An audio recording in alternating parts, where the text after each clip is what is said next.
Assalamualaikum, selamat pagi anak-anak. Pagi, iya. Apa kabar semuanya? Iya, jadi ketika ibu bilang apa kabar, kalian jawab dengan Alhamdulillah, luar biasa, Allahu Akbar. Yuk kita ulang lagi ya. Apa kabar semuanya? Alhamdulillah, luar biasa, Allahu Akbar. Iya, Alhamdulillah. Sebelum kita memulai pelajaran hari ini, alangkah baiknya kita berdoa terlebih dahulu. Berdoa dimulai. Berdoa selesai. Ya, ibu absen dulu ya. Arifah, ya hadir. Ida, ya hadir. Huda, ya hadir. Watnia, ya hadir. Ihya, ya hadir. Alhamdulillah hadir semua. Di sini pada materi ini yang akan ibu sampaikan adalah mengenai tumbuh dan berkembangnya semangat kebangsaan. Nah, di sini kita akan memperoleh banyak pengetahuan mengenai latar belakang adanya nasionalisme, lalu berkembangnya nasionalisme di Indonesia. Nah, ibu teringat pada suatu perkataan dari Soekarno yang berkata bahwa beri aku 1000 orang tua, niscaya aku akan cabut Semeru dari akarnya. Beri aku 10 pemuda, niscaya aku akan guncangkan dunia. Nah, dari perkataan tersebut bahwa peran pemuda ini sangat besar bagi bangsa Indonesia untuk mempersatukan Indonesia dan tetap mempertahankan kesatuan Republik Indonesia serta untuk menumbuh kembangkan semangat nasionalisme. Pada saat itu juga pemuda memiliki peranan besar terhadap kemerdekaan Indonesia. Nah, di sini kalian ini memiliki peranan yang sangat besar bagi Indonesia karena kalian adalah generasi penerus bangsa ini. Makanya kalian ini harus mempunyai jiwa nasionalisme. Ya, coba beri contoh sikap nasionalisme yang biasa kalian lakukan seperti apa? Iya, pintar Huda. Iya, jadi salah satu sikap nasionalisme yang biasa dilakukan adalah salah satunya adalah upacara bendera. Nah, di situ ada pengibaran bendera merah putih dan menyanyikan lagu Indonesia Raya. Nah, itu adalah salah satu sikap nasionalisme yang dibiasakan di lingkungan sekolah. Nah, iya. Jadi di situ dengan adanya nasionalisme, ibu harapkan kalian dapat dapat mempertahankan Indonesia ini. Iya, oke. Lanjut ya kepada materi hari ini yaitu tumbuh dan berkembangnya semangat kebangsaan. Nah, di sini ibu akan menjelaskan menjadi 4 sub pokok, di mana di sini ada mengenai latar belakangnya, lalu organisasi pergerakan nasional Indonesia, lalu ada pergerakan nasional masa pendudukan Jepang, dan yang terakhir adalah perubahan masyarakat masa penjajahan. Nah, di sini latar belakangnya itu dibagi menjadi 2 faktor lagi, yaitu faktor internal dan faktor eksternal. Nah, faktor internal adalah faktor yang terjadi di dalam negeri atau yang terjadi di Indonesia ini. Nah, salah satu contohnya adalah perluasan pendidikan. Nah, pada masa itu, pemerintahan Hindia Belanda menetapkan suatu kebijakan yaitu tentang politik etis. Nah, politik etis ini biasa disebut dengan politik balas budi. Di sini kebijakan tersebut terbagi menjadi 3, yaitu yang pertama mengenai irigasi, lalu yang kedua mengenai transmigrasi, dan yang ketiga mengenai edukasi atau pendidikan. Nah, sampai sini sudah paham anak-anak? Iya, pinter. Jadi sistem irigasi atau kebijakan irigasi ini adalah sistem perairan sawah untuk perkebunan Belanda. Ya, di sini kita lanjut lagi kepada latar belakang. Latar belakang tersendiri terbagi menjadi 2 faktor, yaitu faktor internal dan faktor eksternal. Faktor internal adalah faktor yang terjadi di dalam negeri atau di Indonesia sendiri. Dan faktor eksternal adalah faktor yang terjadi di luar negeri atau di luar Indonesia. Nah, di sini faktor internal adalah tentang perluasan pendidikan, lalu ada juga karena kegagalan perjuangan di berbagai daerah, serta yang terakhir adalah rasa senasib sepenanggungan. Nah, di sini perluasan pendidikan. Perluasan pendidikan ini terjadi kepada kebijakan pemerintahan Hindia Belanda, di mana saat itu Belanda menetapkan kebijakan politik etis atau politik balas budi. Nah, di situ Belanda menetapkan 3 kebijakan, yaitu pertama pertama mengenai sistem irigasi, lalu yang kedua mengenai sistem transmigrasi, dan yang terakhir adalah edukasi atau pendidikan. Nah, namun kebijakan tersebut tidak berjalan dengan semestinya, di mana sistem irigasi hanya ditujukan untuk perkebunan Belanda tersebut. Lalu untuk transmigrasi atau imigrasi ini hanya ditujukan untuk orang-orang di Pulau Jawa gitu, untuk bekerja di Sumatera dengan dikasih gaji upah yang sangat minim atau kecil. Dan yang terakhir adalah pendidikan atau edukasi. Nah, di dalam pendidikan sendiri, Belanda pun tidak menetapkan dengan adil antara pribumi dengan warga Belandanya atau pemerintahan Belandanya, di mana di situ pribumi hanya diizinkan untuk mengenyam pendidikan pada tingkat rendah yang akan ditujukan sebagai pegawai rendahan, dan untuk tingkat tinggi hanya diperbolehkan untuk pemerintahan Belanda dan anak-anak para pejabat. Nah, seperti itu. Lanjut, namun dengan adanya politik etis atau politik balas budi tersebut, banyak didirikannya sekolah-sekolah. Hal ini bukan hanya oleh pemerintah Belanda saja, namun pihak-pihak swasta pun ikut mendirikan sekolah-sekolah, seperti dari pihak keagamaan, seperti adanya Muhammadiyah, lalu ada dari NU dan lain sebagainya. Lanjut, di sini pendidikan itu memiliki peranan besar terhadap nasionalisme, di mana pendidikan menjadi suatu investasi peradaban. Di sini pendidikan akan membuat kita berpikir jernih dan memiliki pengetahuan untuk menumbuh kembangkan semangat nasionalisme. Ya, anak-anak, lanjut ke poin kedua ya. Di sini mengenai kegagalan perjuangan di berbagai daerah. Nah, di sini kegagalan ini bersifat kedaerahan. Kenapa sih zaman dulu itu gagal gitu perjuangannya? Nah, ini tuh karena saat zaman dulu tuh perjuangannya hanya bersifat kedaerahan, seperti misalnya perjuangan di Aceh saja, lalu di Papua saja, mereka tidak bersatu atau tidak nasionalisme. Namun pada abad 20 perjuangan tersebut berganti sifat, yaitu tadinya bersifat kedaerahan, lalu pada abad 20 berganti menjadi nasionalisme. Ya, seperti itu. Lanjut, yang terakhir adalah rasa senasib sepenanggungan. Nah, tentu bangsa Indonesia memiliki rasa nasib yang sepenanggungan yang sama, di mana kita masyarakat Indonesia sama-sama dijajah, sama-sama merasakan kelaparan, sengsara, disiksa, dan lain sebagainya.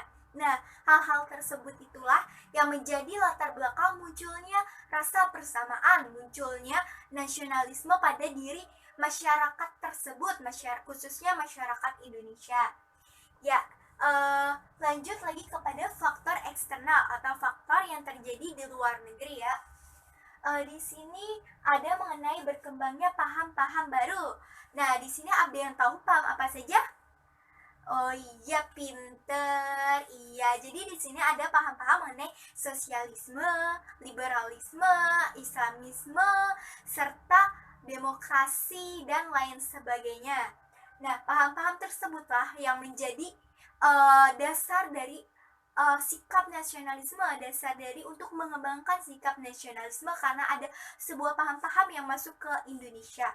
Lanjut, yang kedua adalah berbagai peristiwa dan pengaruh dari luar negeri. Nah, ini peristiwa di luar negeri juga menjadi faktor tumbuh dan berkembangnya semangat nasionalisme. Kok bisa ya? Ya, lanjut lagi anak-anak. Jadi peristiwanya apa aja sih, Bu? Apa aja? Nah, di sini Ibu akan menjelaskan ya. Di sini yang pertama yaitu kemenangan Jepang atas Rusia. Nah, kemenangan Jepang atas Rusia tersebut menjadi alasan bangsa Indonesia menumbuhkan semangat nasionalisme. Kok bisa sih? Nah, iya, jadi seperti ini anak-anak. Jepang kan merupakan benua Asia, sedangkan Rusia adalah benua Eropa. Nah, mereka berpikir bahwa benua Asia pun mampu mengalahkan benua Eropa. Nah, dengan adanya kemenangan Jepang atas Rusia, nah ini maka menjadi semangat bagi bangsa Indonesia sendiri, bahwa Indonesia tuh yakin bahwa ia akan merdeka, bahwa masyarakat pun yakin kita tuh bakal merdeka. Seperti itu, kita juga bakal bisa ngalahin penjajahan seperti penjajahan yang dilakukan oleh Belanda. Seperti itu. Lanjut, yang kedua yaitu berkembang berkembangnya nasionalisme di berbagai negara. Nah, ini pada saat itu juga ada faktor karena berkembangnya nasionalisme di berbagai negara. Di negara mana saja sih, Bu? Iya, jadi ada beberapa negara yang mengembangkan nasionalisme yang pada saat itu negara tersebut sama seperti kita, yaitu sedang mengalami penjajahan. Seperti di India yang dijajah oleh Spanyol, lalu di Filipina yang dijajah oleh Inggris. Di sini mengenai berkembangnya nasionalisme di berbagai negara. Banyak di berbagai negara di Asia ini mengembangkan sikap nasionalisme atau sifat nasionalisme, khususnya bagi negara-negara yang pernah mengalami jajahan oleh bangsa Eropa. Salah satu contoh adalah di India, di mana di India ini mengembangkan sikap nasionalisme pada saat dijajah oleh Inggris. Lalu di Filipina pun mengembangkan sikap nasionalisme pada saat dijajah oleh Spanyol. Hal ini menjadi salah satu alasan bahwa bangsa Indonesia pun mampu untuk mengembangkan sikap nasionalisme untuk mengusir para penjajah. Nah, dengan adanya berkembangnya sikap nasionalisme di berbagai negara ini, maka Indonesia pun memiliki semangat untuk mengembangkan nasionalisme di berbagai daerah dan untuk mengusir para penjajah. Lanjut, kedua yaitu mengenai Organisasi Pergerakan Nasional Indonesia. Yang pertama adalah Budi Utomo. Nah, Budi Utomo ini didirikan oleh mahasiswa-mahasiswa kedokteran Indonesia. Mereka menginginkan Indonesia merdeka karena mereka merasakan penderitaan yang dirasakan oleh masyarakat Indonesia, sehingga mereka mendirikan organisasi Budi Utomo yang diketuai oleh Sutomo yang didirikan pada tanggal 20 Mei 1908. Organisasi Budi Utomo ini mendirikan beberapa sekolah untuk memberikan pengetahuan kepada masyarakat Indonesia serta mengembangkan sikap nasionalisme. Lanjut, yang kedua adalah Sarekat Islam. Nah, sebelum menjadi Sarekat Islam, awalnya ini bernama SDI. SDI adalah Sarekat Dagang Islam. Nah, tujuan dari organisasi Sarekat Dagang Islam ini untuk melindungi pedagang pribumi. Kok dilindungi ya gitu loh. Jadi di sini tuh karena pada saat itu tuh terjadi persaingan perdagangan antara pribumi dengan Tiongkok. Namun, warga pribumi ini atau pedagang pribumi ini kalah saing oleh pedagang Tiongkok, di mana disebabkan karena warga pribumi ini kurang pengetahuan dan pengalaman. Lanjut, yang ketiga mengenai INISE partai atau partai pertama di Indonesia, didirikan oleh 3 serangkai. Nah, siapa saja? Hayo 3 serangkai tersebut. Iya, Arifah pinter. Jadi 3 serangkai adalah untuk sebutan Daus Dekker, Suwardi Suryaningrat, serta Dr. Cipto Mangunkusumo. IP ini didirikan pada tanggal 25 Desember 1912 dengan tujuan untuk mengembangkan sikap nasionalisme. Setahun berselang, Belanda ini mempersiapkan perayaan kemerdekaan atas Perancis. Nah, Belanda tersebut meminta agar rakyat Indonesia ikut merayakan kemerdekaan tersebut. Namun ini ditentang keras oleh masyarakat Indonesia, di mana diterbitkannya artikel yang berisikan bagaimana mungkin kami negara terjajah ikut melaksanakan kemerdekaan negara penjajah. Nah, hal ini membuat kemarahan bagi Belanda, sehingga partai tersebut pun dibubarkan. Lanjut, yang keempat mengenai Perhimpunan Indonesia. Nah, Perhimpunan Indonesia ini didirikan oleh mahasiswa-mahasiswa Indonesia yang berada di Belanda dengan tujuan untuk Indonesia merdeka serta memiliki pemerintahan yang bertanggung jawab penuh terhadap rakyatnya. Nah, Perhimpunan Indonesia ini membuat manifesto. Manifesto tersebut dengan tujuan menggugah semangat nasionalisme masyarakat Indonesia. Manifesto itu berisikan tentang Indonesia bersatu. Lanjut, yaitu tentang bahwa bangsa Indonesia itu harus percaya akan kekuatan dirinya sendiri.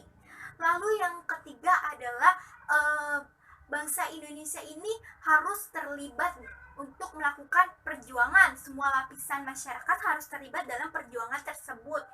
Lalu yang terakhir adalah penjajahan ini telah mensengsarakan rakyat Indonesia, baik dari segi jiwa maupun dari fisiknya.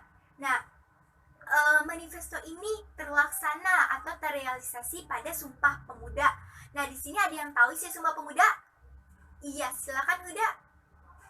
Iya, pinter. Jadi, isi dari Sumpah Pemuda adalah kami putra-putri bangsa Indonesia mengaku bertumpah darah satu tanah Indonesia. Kami putra-putri bangsa Indonesia mengaku berbangsa satu yaitu bangsa Indonesia. Dan kami putra-putri bangsa Indonesia menjunjung tinggi bahasa persatuan yaitu bahasa Indonesia. Lanjut, yang kelima adalah Partai Nasional Indonesia.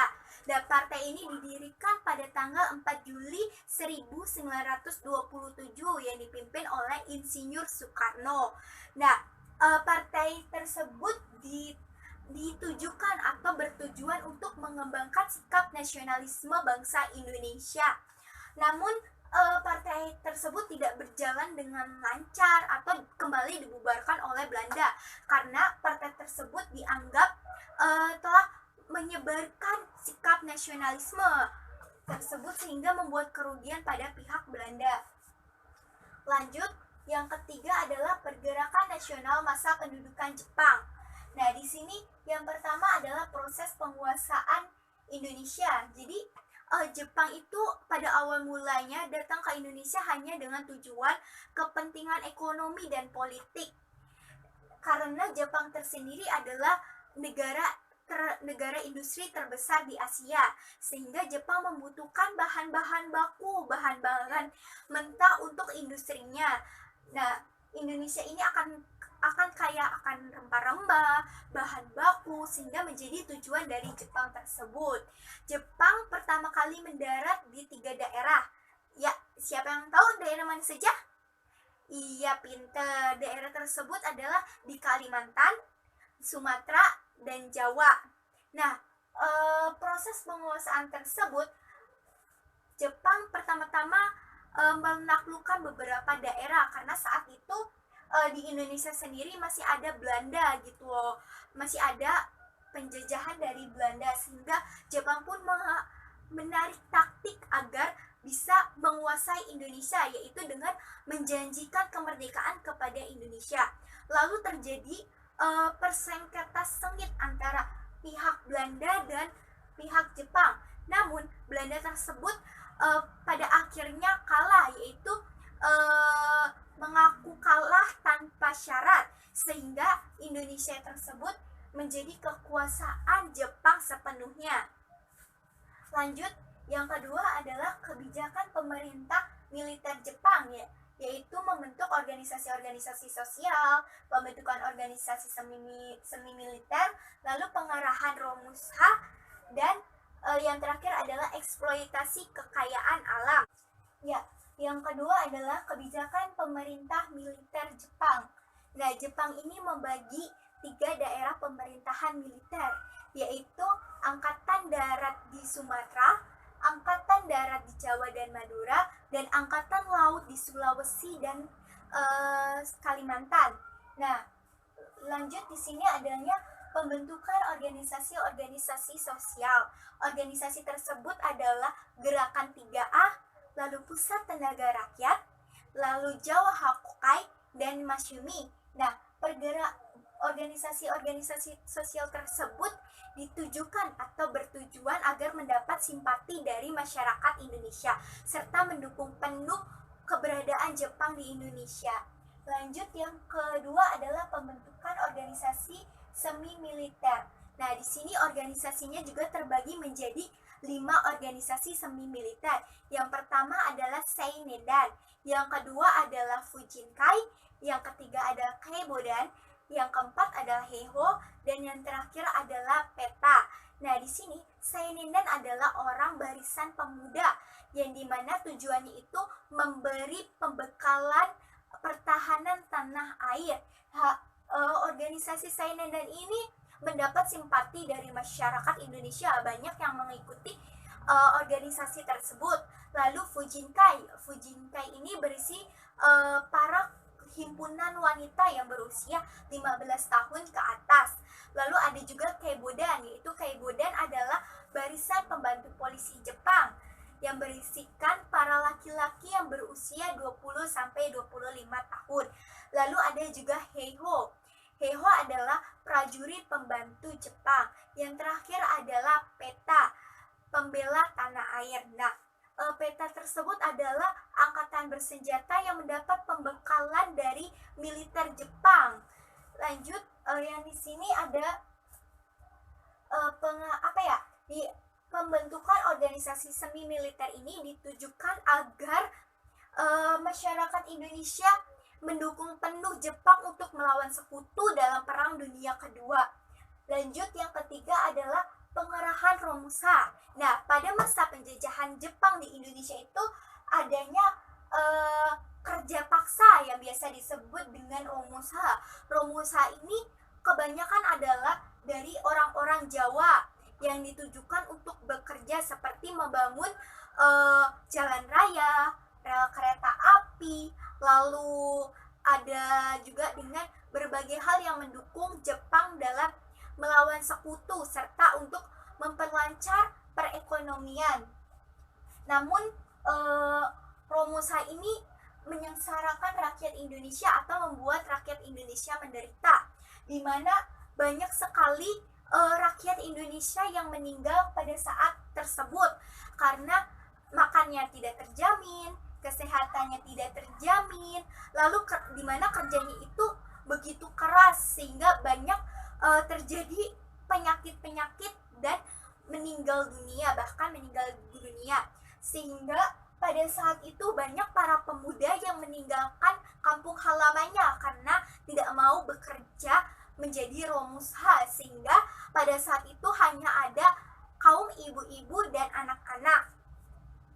Lalu yang ketiga adalah eksploitasi kekayaan alam. Nah, di sini Jepang itu terkenal sekali pada saat masa penjajahan adalah dengan eksploitasi kekayaan alam, di mana rakyat Indonesia ini harus menyetorkan hasil perkebunannya atau hasil padinya seluruhnya kepada pihak Jepang. Lalu mereka hanya membawa 20% dari hasil panennya. Tentu hal ini membuat kesengsaraan, kelaparan bagi masyarakat Indonesia sendiri. Nah, tanaman apa sih, eksploitasi kekayaan apa saja sih yang dilakukan oleh Jepang?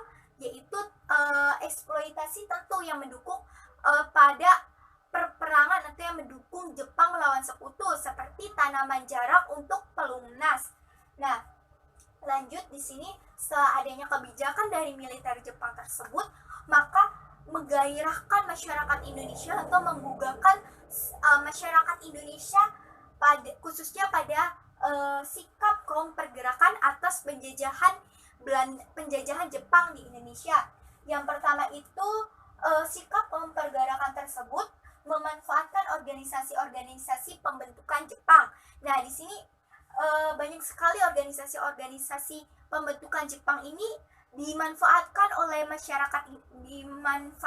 masyarakat Indonesia, khususnya kaum pergerakan, seperti organisasi Peta, pembela tanah air ini sikap dari kaum pergerakan, sikap dari masyarakat Indonesia atas penjajahan Jepang, di mana atas penderitaan rakyat Indonesia ini menggugahkan semangat para pemuda atau para kaum pergerakan, di mana mereka banyak memanfaatkan organisasi-organisasi pembentukan Jepang. Salah satu contohnya adalah organisasi Putra dan Barisan Pelopor. Nah, di sini mereka memanfaatkan organisasi pembentukan Jepang untuk mengembangkan sikap nasionalisme kepada seluruh lapisan masyarakat, sehingga seluruh lapisan masyarakat tersebut ditanamkan sikap nasionalisme untuk berjuang bersama-sama mengusir penjajah atau mengusir Jepang. Lanjut, yang kedua adalah gerakan bawah tanah. Nah, pada saat itu pergerakan partai politik di Indonesia sendiri itu sangat terbatas atau dilarang keras oleh pihak Jepang, sehingga terjadinya gerakan bawah tanah. Nah, gerakan bawah tanah tersebut ditujukan untuk mencari informasi mengenai perang Pasifik. Lalu juga pada saat itu tersebut Jepang melarang keras bangsa Indonesia untuk memiliki satelit komunikasi dan lain sebagainya, sehingga gerakan bawah ini menjadi salah satu idenya. Banyak para kaum pemuda ini memanfaatkan gerakan bawah tanah dengan mendirikan satelit di bawah tanah untuk mendengar kabar mengenai kekalahan Jepang dan lain sebagainya. Di sini para pemuda mendapatkan kabar dari sebuah radio bahwa pada saat itu Jepang kalah oleh sekutu, sehingga Jepang ini tuh dibom atom gitulah di Kawasaki, di Hiroshima Nagasaki. Nah, lanjut di sini adalah perlawanan bersenjata. Nah, kaum pergerakan tersebut sehingga menumbuhkan perlawanan bersenjata. Nah, perlawanan bersenjata ini terjadi di berbagai daerah seperti di Aceh, lalu di Singaparna, di Indramayu, serta di Blitar. Lanjut, di sini yang terakhir adalah perubahan masyarakat masa penjajahan. Nah, di sini perubahannya itu terjadi karena ada dua hal, yaitu perubahan yang pada masa kolonial barat dan perubahan pada masa penjajahan Jepang. Nah, di sini perubahan pada masa kolonial barat tersebut ada perubahan dalam perluasan penggunaan lahan. Nah, kembali lagi tujuan kolonial barat datang ke Indonesia itu kan karena 3G atau Gold, Glory, Gospel. Nah, di sini karena pada saat itu Indonesia menjadi surganya dunia atau yang memiliki rempah-rempah terbanyak di dunia, sehingga banyak sekali hutan-hutan yang dipangkas atau dibakar untuk dijadikan sebagai lahan perkebunan. Pada saat itu Belanda membuat perkebunan untuk ekspor dan impor. Nah, pada saat tersebut banyak dari perusahaan-perusahaan swasta yang menginvestasikan atau menanam investasi modal di Indonesia tersebut. Lalu di sini adalah persebaran penduduk dan urbanisasi. Nah, tentu kalian ingat dengan 3 kebijakan politik etis, yaitu tentang irigasi, urbanisasi atau transmigrasi, dan edukasi. Nah, di sini itu adanya urbanisasi, persebaran urbanisasi. Nah, persebaran ini ditujukan pada saat itu untuk pekerja-pekerja perkebunan yang dari Pulau Jawa diurbanisasi ke Kalimantan atau disuruh bekerja di Kalimantan dengan digaji murah. Nah, itu tujuannya. Lanjut, yang ketiga adalah pengenalan tanaman baru. Tentu pada masa kolonial barat ini memberikan dampak positif, ada yang menguntungkan dari Indonesia sendiri, di mana masyarakat Indonesia ini mengenal tanaman-tanaman baru yang biasanya masyarakat Indonesia hanya menanam tanaman musiman, namun kali ini mereka bisa menanam setiap waktu atau bisa memanfaatkan, tidak hanya menunggu musiman. Lalu yang keempat adalah penemuan tambang. Nah, pada saat itu banyak juga penemuan-penemuan tambang seperti tambang emas, timah, minyak bumi, dan lain sebagainya. Lanjut, yaitu transportasi dan komunikasi. Nah, kalian tentu ingat dengan pada masa pemerintahan Dendels di Indonesia, di mana Dendels tersebut memerintahkan masyarakat Indonesia untuk membangun jalan dari Panarukan ke Anyer. Nah, hal tersebut memberikan kemajuan kepada bangsa Indonesia, walaupun pada saat pengerjaan jalan tersebut memakan banyak korban, namun tentu hal ini dirasakan ada segi manfaatnya, di mana sistem ekonominya itu berjalan dengan baik, di mana untuk penyaluran ekonomi dari pulau ke pulau ini bisa tersalurkan dengan baik. Namun hal ini cukup banyak bagi masyarakat Indonesia. Lanjut, di sini adalah perkembangan kegiatan ekonomi. Pada saat itu juga terjadi perkembangan kegiatan ekonomi seperti ditemukannya cara-cara baru dalam bertani yang tadinya hanya mendapatkan beberapa kilo, namun adanya teknologi pada saat itu yang diterapkan oleh Belanda atau bangsa barat tersebut memperbanyak kegiatan ekonomi atau memperbanyak hasil panen. Lanjut, yang selanjutnya adalah mengenal uang. Nah, pada saat itu sebelum terjadi penjajahan oleh bangsa barat, Indonesia tidak mengenal uang, di mana mereka hanya menggunakan sistem barter atau sistem tukar barang. Bisa juga masyarakat Indonesia yaitu dengan cara bergotong royong seperti sama-sama mengelola sawah, lalu bertukar-tukaran seperti itu. Namun pada saat itu mereka mengenal uang gitu yang dikenalkan oleh bangsa barat, sehingga saat itu juga banyak bangsa Indonesia atau masyarakat Indonesia yang mencintai uang. Lanjut, yang selanjutnya adalah perubahan di bidang pendidikan.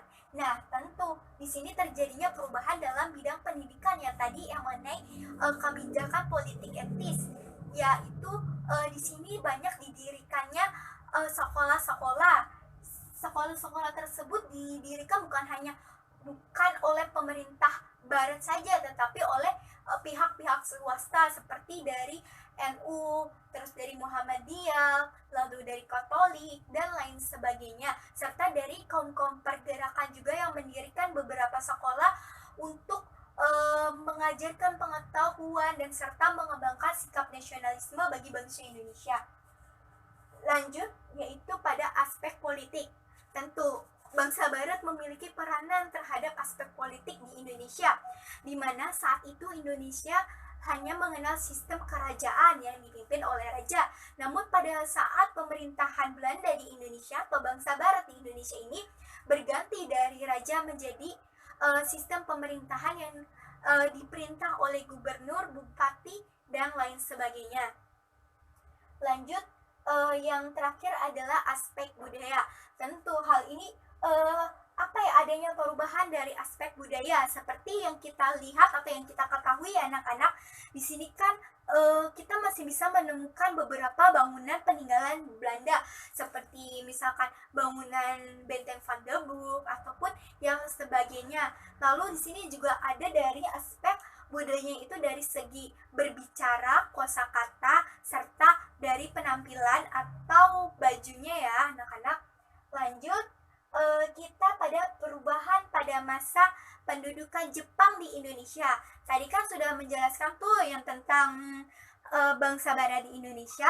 Lanjut, yang terakhir itu perubahan pada masa penjajahan Jepang di Indonesia. Nah, kita lihat ya perubahannya seperti apa. Di sini ada perubahan aspek geografi. Nah, tentu dalam perubahan tersini ada aspek geografi yang berubah. Kok bisa sih Bu aspek geografi yang berubah? Nah, kalian ingat kan pada saat tadi yang pertama yang Ibu bilang bahwa Jepang datang ke Indonesia itu bertujuannya bermulanya hanya untuk kepentingan ekonomi dan politik. Lalu Jepang juga terkenal dengan mengeksploitasi kekayaan alam Indonesia, di mana eksploitasi tersebut lebih kejam atau lebih lebih menyengsarakan rakyat Indonesia, di mana pada saat itu Jepang memaksakan bahwa masyarakat wajib wajib menyetorkan hasil panennya kepada Jepang, belum lagi mengenai pajak yang tinggi gitu, sehingga pada saat itu banyak terjadi pembakaran hutan yang dijadikan sebagai perkebunan. Lanjut, yang kedua adalah dalam sistem ekonomi. Nah, di sini sistem ekonomi pada masa penjajahan Jepang di Indonesia ini sangat terpuruk, di mana terjadinya kelaparan, terus penyakit bertaburan. Hal ini dikarenakan pada masa pendudukan Jepang di Indonesia ini banyak sekali menyengsarakan rakyat Indonesia seperti tadi, yaitu dengan adanya kerja paksa atau romusa. Dari situ perekonomian pun sangat menurun drastis. Lanjut kepada bidang pendidikan. Nah, di sini bidang pendidikan, aspek perubahan dalam bidang pendidikan pada masa Jepang ini sangat menurun sekali anak-anak, di mana dari 2.500 sekolah dasar berubah menjadi 1.500 sekolah dasar. Lanjut, yang tadinya sekolah menengah lanjutan itu ada 80, namun pada saat itu mengurang menjadi 20 buah saja. Tentu hal ini sangat miris sekali ya anak-anak. Lanjut, yang ketiga adalah politik. Nah, politik di sini tentu Jepang memiliki pengaruh dalam segi politiknya. Ada perubahan dari aspek politik di mana banyak sekali organisasi-organisasi yang dibentuk oleh Jepang atau yang didirikan oleh Jepang. Nah, organisasi-organisasi tersebut dimanfaatkan oleh kaum pergerakan untuk memerdekakan Indonesia atau untuk mencapai kemerdekaan, sehingga saat itu terlaksanalah atau Indonesia itu merdeka, yaitu dengan memanfaatkan pada saat Jepang kalah oleh sekutu pada Perang Dunia Kedua. Lanjut, yang terakhir adalah dari aspek budaya ya anak-anak. Di sini ada perubahan dari aspek budaya anak-anak. Ada yang tahu seperti apa? Iya, Watnia pintar. Jadi di sini pada aspek budaya sendiri di Jepang itu di Indonesia itu terjadi perubahan di mana itu Jepang ini menjepangkan Indonesia, atau di mana mereka harus menyanyikan lagu Indonesia Raya saat di sekolah. Lalu juga ada segi positifnya di mana pada saat Jepang tersebut bahasa Indonesia itu meningkat atau penggunaan bahasa Indonesia meningkat tersebut. Oke, sampai sini sudah paham anak-anak? Ada yang ingin ditanyakan? Iya, silakan Mangga, Ida. Oh iya, pinter. Ya, jadi sampai sini sudah paham? Ya, iya. Jadi materi hari ini alhamdulillah sudah selesai. Nah, Ibu akan membagi kalian menjadi 3 kelompok ya. Ya, silakan dibentuk sendiri. Ya, jadi tugasnya bisa kalian buka pada halaman 27 di LKS. Nah, ya, kalian kerjakan bersama-sama, dibuat sebuah laporan, dan lalu kalian mempresentasikannya minggu depan ya. Ya, siap. Di sini oke, sudah mengerti? Ya, alhamdulillahirabbil alamin. Pertemuan kali ini telah selesai dan materinya juga telah selesai. Alhamdulillah, materi pada hari ini atau pagi ini telah selesai ya anak-anak. Nah, sebelum kalian keluar kelas atau istirahat, Ibu mau mengadakan kuis terlebih dahulu ya. Siapa yang cepat atau siapa yang bisa menjawab boleh keluar kelas duluan, oke? Ya, pertama coba sebutkan faktor internal terjadinya nasionalisme. Ya, Ida. Iya, pintar sekali. Lanjut, yaitu tentang perubahan apa saja yang terjadi pada masa penjajahan Barat. Iya, pintar. Silakan. Lanjut, yang itu kapan didirikannya Budi Utomo? Iya, pintar. Silakan. Lanjut ke pertanyaan keempat adalah kapan didirikannya Perhimpunan Indonesia? Iya, pintar. Alhamdulillah. Cukup sampai di sini. Wassalamualaikum warahmatullahi wabarakatuh.